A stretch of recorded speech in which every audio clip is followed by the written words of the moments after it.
कैसे हैं आप लोग। हमारे इस यूट्यूब चैनल में आप सभी का स्वागत है।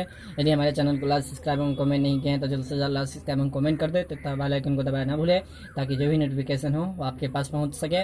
आज हम लोग पढ़ने वाले हैं 11th का केमिस्ट्री चैप्टर नंबर 1। हम लोग देखे थे केल्विन और सेल्सियस के बीच संबंध, जिसमें एक आया था के बराबर सी प्लस 273 डिग्री। मतलब केल्विन का जो मान होता है वह सेल्सियस प्लस 273 डिग्री। उसी सूत्र पे आधारित हम लोग निम्नलिखित क्वेश्चन का हल करेंगे। प्रश्न है, देखेंगे हम लोग। प्रश्न है कि निम्नलिखित को सेल्सियस में बदले। तो केल्विन का मान दिया गया है तो हमको सेल्सियस में बदलना है। तो मान लेते हैं सॉल्यूशन दिया है कि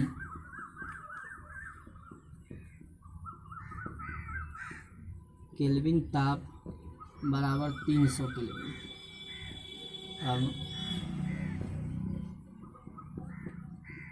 सूत्र से के बराबर सूत्र होता है सी प्लस 273 डिग्री। यह प्लस कर रहा है, इसको बायां तरफ लाएंगे तो यह माइनस हो जाएगा। तो के माइनस 273 डिग्री बराबर सी। अब बच्चों यहाँ के का मान दिया गया है 300 केल्विन, तो यहाँ 300 रख देंगे। तो 300 माइनस 273 डिग्री बराबर सी। तो जैसे 300 में 273 घटाएंगे तो आ जाएगा 27 डिग्री। तो 27 डिग्री बराबर सी। तो यहाँ आ जाएगा सी बराबर 27 डिग्री। लिखेंगे अतः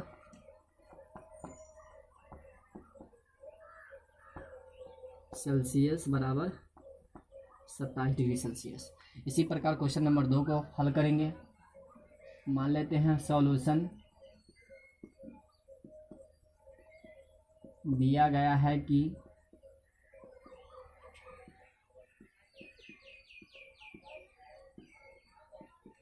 केल्विन ताप बराबर 573 केल्विन। अब चलेंगे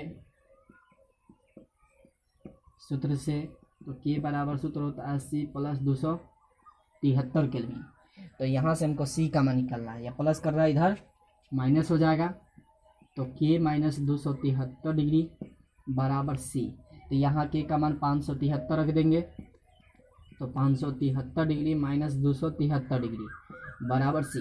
जैसे 573 में 273 घटाएंगे तो मान आ जाएगा 300 डिग्री। तो 300 डिग्री बराबर आ गया सी, या सी बराबर 300 डिग्री सेल्सियस। तो लिखेंगे अतः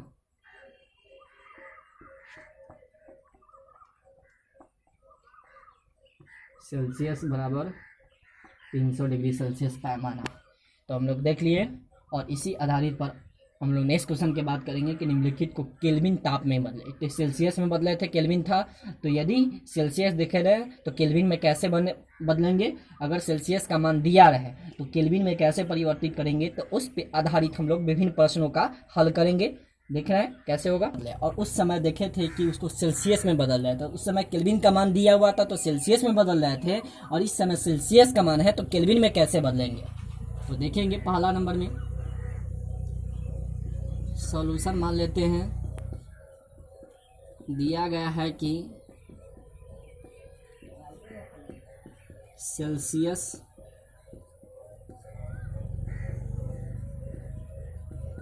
इकाई बराबर 25 डिग्री सेल्सियस।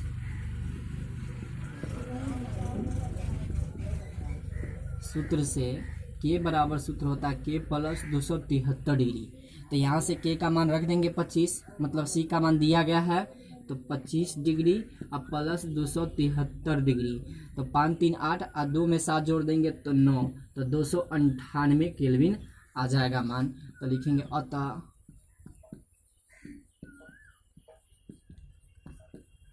केल्विन इकाई बराबर 298 केल्विन। केस 2 में चलेंगे। मान लेते हैं सॉल्यूशन दिया गया है कि सेल्सियस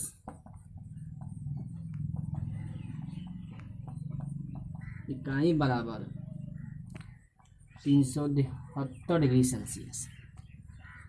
अब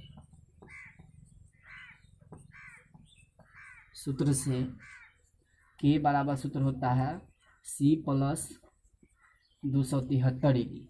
तो बच्चों यहाँ सी का मान दिया गया है 373, तो यहाँ जोड़ देंगे तो 373 प्लस 273, 3 में 3 जोड़ेंगे तो आ जाएगा 6 7 7 14 के 4 हासिल 1 और 2 2 4, मतलब 546 केल्विन आ गया। तो लिखेंगे अतः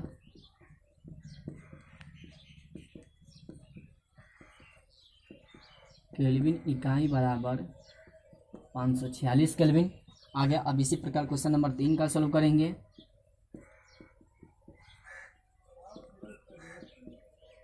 दिया गया है कि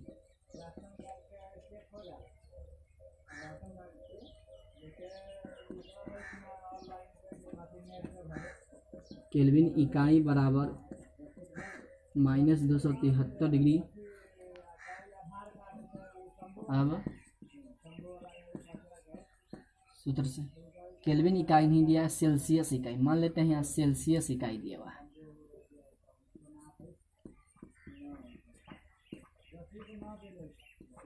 सेल्सियस इकाई बराबर 273 डिग्री।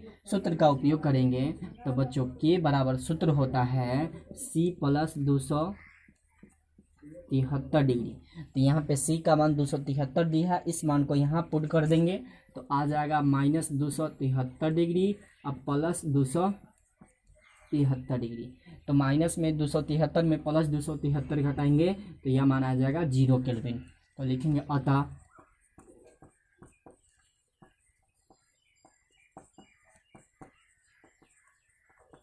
केल्विन इकाई बराबर 0 केल्विन। अब हम लोग नेक्स्ट क्वेश्चन पे बात करेंगे। बच्चों प्रश्न है, एक धातु के टुकड़े का द्रव्यमान 96 ग्राम है, 96.6 ग्राम है, इसका आयतन 45 सेंटीमीटर क्यूब है, तो धातु का घनत्व क्या होगा। तो सबसे पहले यहाँ देखेंगे कि दो चीज़ दिया गया है, धातु के टुकड़े का द्रव्यमान दिया गया और इसका आयतन दिया है। जो दिया गया उसको पहले लिख लेते हैं।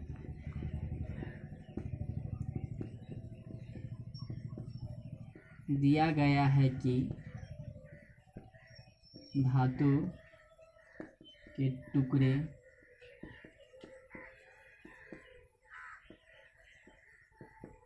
द्रव्यमान m बराबर 96.0 ग्राम, v बराबर 45 सेंटीमीटर क्यूब मान लेते हैं। हम चलेंगे सूत्र से। तो बच्चों हमको घनत्व निकालना है, तो घनत्व मतलब डेंसिटी D बराबर सूत्र होता है m/v। तो D बराबर आ गया m/v। m का मान दिया है, v का मान भी दिया गया है, तो 96.6 बटा यह आ जाएगा 45। तो जैसे दशमलव में उड़ाएंगे तो यहाँ 0 आ जाएगा, यहाँ आ जाएगा 960/445, 1 शून्य से 1 शून्य काट सकते हैं तो यह आ जाएगा 96/45। तो इसको भाग देंगे तो 45 भाग देंगे तो 45 दूना 90 और यहाँ जाएगा 6, दशमलव देंगे 0 तो 45 से कम 45 और 45 यही 135, मतलब घनत्व का मान आ जाएगा मतलब 92.13 यहाँ आ जाएगा ग्राम सेंटीमीटर क्यूब। इतना आ गया धातु के टुकड़े का घनत्व। अब हम लोग नेक्स्ट टॉपिक पे बात करेंगे। जैसे एसआई पद्धति हम लोग देखे थे कि मात्रकों की जो पद्धति होते हैं वो मुख्यतः 4 प्रकार के होते हैं, एमकेएस पद्धति, सीजीएस पद्धति, एफबीएस पद्धति, एसआई पद्धति। तो एसआई पद्धति का नामकरण मतलब पूर्व लगन और पूर्व पद, मतलब पूर्व लगन या पूर्व उपलगन, मतलब पहले जोड़ते हैं या बाद में जोड़ते हैं। तो उससे संबंधित हम लोग महत्वपूर्ण टॉपिक्स पे बात करेंगे। तो देख रहे हैं एसआई पद्धति में प्रयुक्त पूर्व लगन, मतलब पहले शब्द या बाद में शब्द जोड़ने के लिए संकेत क्या आएगा, उसका गुणांक क्या होगा उसको देंगे। यदि यह 10 के पावर -1 रहे तो इसका पूर्व लगन रूप देशी होता है, इसका संकेत रूप डी होता है। दूसरा नंबर, यदि 10 के पावर -2 है तो इसको हम लोग सेंटी बोलते हैं, जिसका संकेत सिंबल आ जाता है सी। यदि 10 के पावर 3 रहे तो इसको हम मिली बोलते हैं, और मतलब इसका व्युत्क्रम 10 के पावर 3 का व्युत्क्रम 10 के पावर -3 होता है, यह मिली हो जाता है, इसका संकेत एम होता है। यदि 10 के पावर -6 है तो इसको माइक्रो बोलते हैं, इसका संकेत म्यू होता है। यदि 10 के पावर 9 है तो यह नैनो के बराबर होता है। 1 नैनोमीटर कितने मीटर के बराबर होता है, तो 10 के पावर -9 जिसका संकेत न्यू होता है। 10 के पावर यदि -12 रहे तो इसको हम पिको बोलते हैं, जिसका संकेत एफ होता है। यदि 10 के पावर -15 रहे तो इसको हम फेमटो बोलते हैं, जिसका संकेत एफ होता है। यदि 10 के पावर -18 दिया रहे तो इसको एटो बोलते हैं, जिसका संकेत ए होता है। यदि 10 के पावर -21 रहे तो इसको जेटो बोलते हैं, जिसका संकेत जेड होता है। यदि 10 के पावर -24 रहे तो इसको एक्टो बोलते हैं, जिसका संकेत वाई होता है। और यह इसका व्युत्क्रम है, और इसी का व्युत्क्रम करेंगे तो 10 अगर रहे या 10 के पावर 1 रहे तो इसको डेका बोलते हैं, जिसका संकेत डीए होता है। 10 के पावर 2 रहे तो इसको हेक्टो बोलते हैं, जिसका संकेत एच होता है। 10 के पावर 3 रहे तो इसको किलो बोलते हैं, किलो का संकेत के होता है। यदि 10 के पावर 6 दिया रहे तो इसको मेगा बोलते हैं, जिसका संकेत एम होता है। यदि 10 के पावर 9 दिया रहे तो इसको गीगा बोलते हैं, जिसका संकेत जी होता है। यदि 10 के पावर 12 दिया रहे तो इसको टेरा बोलते हैं, जिसका संकेत टी होता है। यदि 10 के पावर 15 दिया रहे तो इसको पेटा बोलते हैं, जिसका संकेत पी होता है। 10 के पावर 18 दिया रहे तो इसको एक्सा बोलते हैं, जिसका संकेत ई होता है।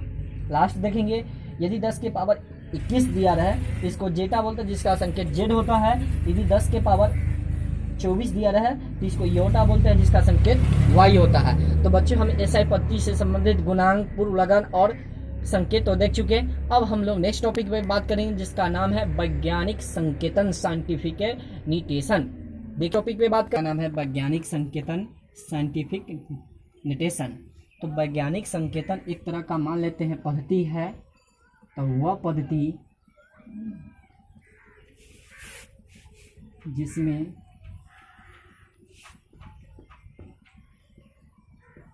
संख्या उनके 10 घात के रूप में लिखा जाता है,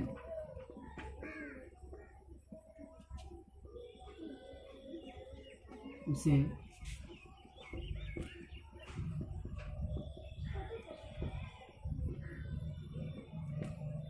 वैज्ञानिक संकेतन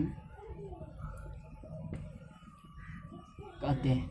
मतलब वैज्ञानिक संकेतन एक तरह का पद्धति है, मतलब वैसा पद्धति जिसमें संख्या उनके 10 घात के रूप में लिखा जाता है, उसे हम वैज्ञानिक संकेतन कहते हैं। मतलब संख्या को अगर हम घात के रूप में दर्शा दें, मतलब जिसका पावर 10 हो, वह वैज्ञानिक संकेतन कहलाएगा। इसे संक्षेप में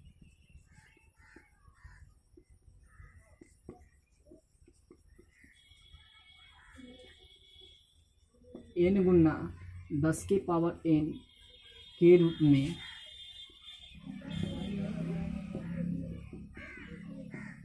दर्शाया जाता है, जहां मान लेते हैं n बराबर चरघातांकीय और n बराबर मान लेते हैं बच्चों पूर्णांक। और जो यह n का मान होता है, यह जी 1 से लेकर 10 के बीच में हो सकता है।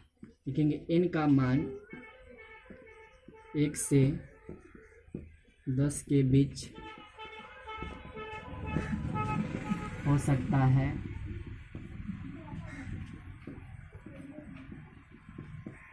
इसका मान कभी धनात्मक या ऋणात्मक हो सकता है। अब बच्चों, हम लोग वैज्ञानिक संकेतन से संबंधित महत्वपूर्ण क्वेश्चन पे बात करेंगे, जो इससे रिलेटेड हमेशा एग्जाम में 2 नंबर का पूछा जाता है। देख रहे हैं, वैज्ञानिक संकेतन से रिलेटेड निम्नलिखित को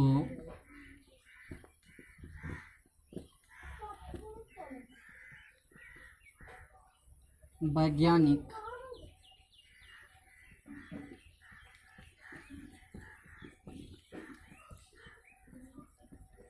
संकेतन में लिखिए।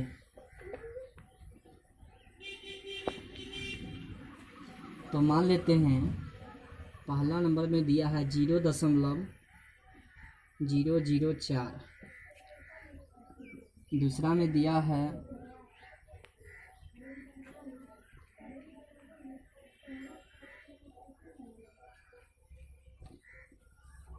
3 में दिया हुआ है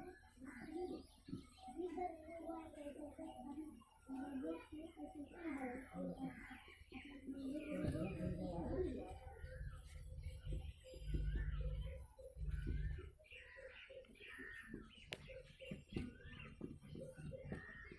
पांचवा में दिया है के रूप में। ये सभी प्रश्न है, इसको वैज्ञानिक संकेतन के रूप में लिखते हैं। तो वैज्ञानिक संकेतन का मतलब होता है कि सभी का मान सन्निकट होना चाहिए। तो पहला इसको हम सन्निकट मतलब संक्षेप मान होना चाहिए 1 से 10। तो वैज्ञानिक संकेतन लिखते समय यह ध्यान रखना है कि इसका सन्निकट मान होना चाहिए, मतलब 1 से 10 के बीच लिखता है। और वैज्ञानिक संकेतन का ये भी रूल है कि यदि मान लेते हैं कि बाईं से दाईं ओर जाते हैं तो पावर का मान घटता है, यदि दाईं से बाईं ओर आएंगे तो पावर का मान बढ़ेगा। तो पहला नंबर में देख रहे हैं केस 1 में मान लेते हैं बच्चों, दिया है कि 0.048। अब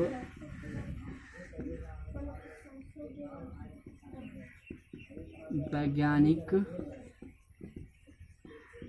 संकेतन, तो इसका मान दिया है 0.0048।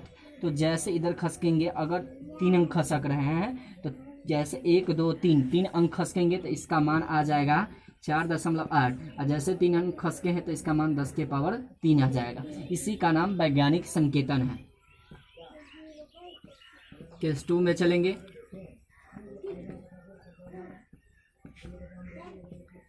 वैज्ञानिक संकेतन के लिए इसका मान दिया है बच्चों 234 000।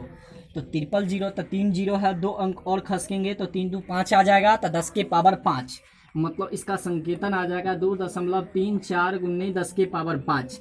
यही वैज्ञानिक संकेतन रूप हुआ। केस 3 में चलेंगे।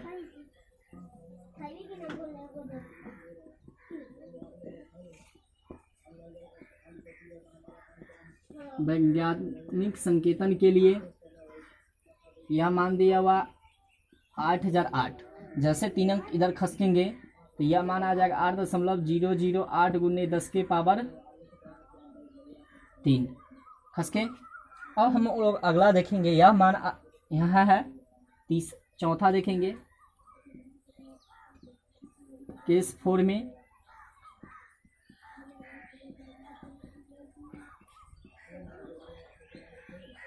वैज्ञानिक संकेतन रूप, इसका मान दिया 126 000। तो 3 जीरो है और 2 अंक और इधर खसकेंगे तो 3 2 5, तो इसका मान आ जाएगा 1.26 गुना 10 के पावर 5। यही वैज्ञानिक संकेतन रूप हुआ। अब हम केस 5 में चलेंगे।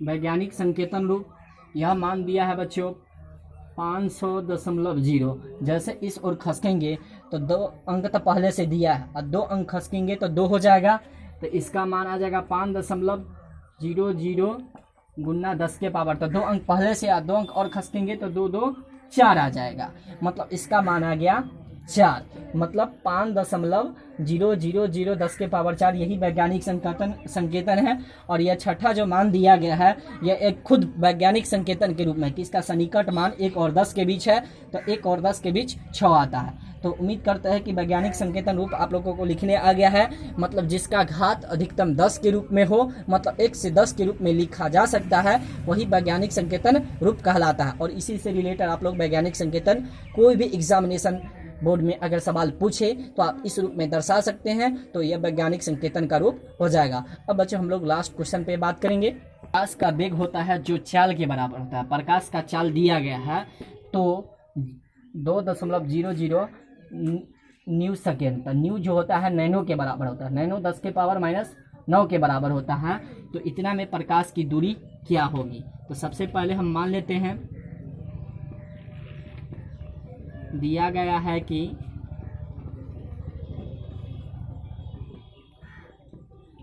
प्रकाश का चाल 3.00 गुना 10 के पावर 8 मीटर प्रति सेकेंड का समय मान लेते हैं 2.00 न्यू सेकेंड। तो इसको जैसे हम सेकेंड में बदल देंगे तो 2.00 गुना 10 के पावर -9 सेकेंड। अब चलेंगे सूत्र से, प्रकाश दूरी बराबर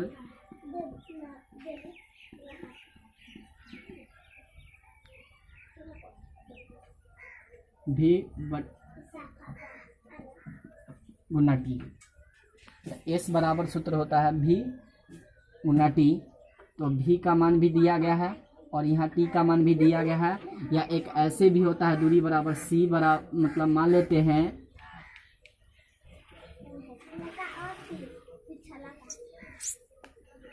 दूरी मान लेते हैं कि जो एस बराबर होता है वह भी गुना टी होता है। सूत्र का उपयोग किए तो प्रकाश दूरी एस बराबर हुआ भी गुना टी। तो भी का मान भी दिया है, टी का मान दिया, इस दोनों मान को यहाँ रख देंगे। तो यहाँ मान है 3.0 गुना 10 के पावर 8 और यहाँ मान दिया है 2.00 10 के पावर 9। तो 2 में 3 से गुना करेंगे, दशमलव के बाद 2 अंक छाड़ देंगे। तो 3 गुना 2 अगुने 10 के पावर 8 अगुना 10 के पावर -9। तो गुना में पावर बचे तो जुड़ जाता और 3 दूना 6। तो यह 6.00 और जैसे 10 में से 8 घटा देंगे तो जैसे 10 में से 8 9 में से 8 घटाएंगे तो 1 आएगा। तो यहाँ 6.00 गुने 10 के पावर -1 मीटर आ जाएगा। तो प्रकाश इतना सेकेंड में इतना दूरी तय करेगा। तो प्रकाश का चाल दिया है, प्रकाश का समय भी दिया गया है। सूत्र का उपयोग करेंगे, इस दोनों मान को यहाँ पुट कर देंगे तो यहाँ हम जो मेन वैल्यू मान आ जाएगा वो इतना आएगा। यदि बच्चों आप लोगों को वीडियो अच्छा लगा हो तो हमारे चैनल को लाइक सब्सक्राइब एवं कमेंट करना ना भूलें, ताकि जो भी नोटिफिकेशन हो क्लास 11 का केमिस्ट्री चैप्टर 1 वो आपको हम अगले वीडियो में बता सके। और नेक्स्ट क्वेश्चन हम लोग सार्थक अंक से संबंधित हम लोग अगले वीडियो में बात करेंगे।